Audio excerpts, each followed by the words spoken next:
India's economy is at a crossroads. Inflation is rising, GDP growth is slowing, and the RBI is trying to navigate these challenges. What did the RBI decide in its December Monetary Policy Committee meeting, and why? Let's break it down.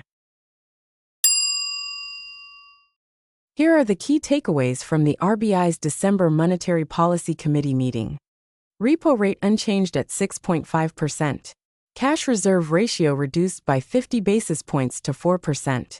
FY 2025 GDP growth forecast revised down from 7.2% to 6.6%. CPI inflation target revised up from 4.55% to 4.8%. Why did the RBI take these steps? Let's understand the context. India's economy faces two major challenges.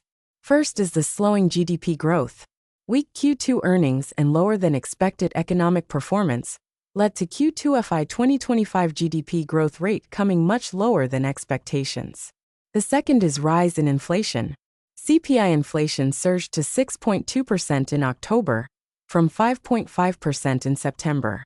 Rise in food prices was one of the primary drivers, which was evident as food inflation for the month of October came at 10.87%. Why didn't the RBI cut the repo rate? Premature rate cuts can stoke inflation further. Higher interest rates slow demand, cooling price pressures. Why cut the cash reserve ratio instead? Cutting cash reserve ratio by 50 basis points will release 1.16 lakh crore rupees into the banking system. This will boost liquidity, aid lending and support growth even as inflation stays high. What lies ahead? Lower GDP growth rate target of 6.6% and higher inflation target of 4.8% for FY 2025. Market experts are hopeful for a repo rate cut in February if inflation cools off.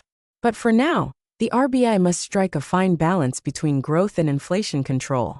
What do you think? Are these the right decisions? Let's discuss.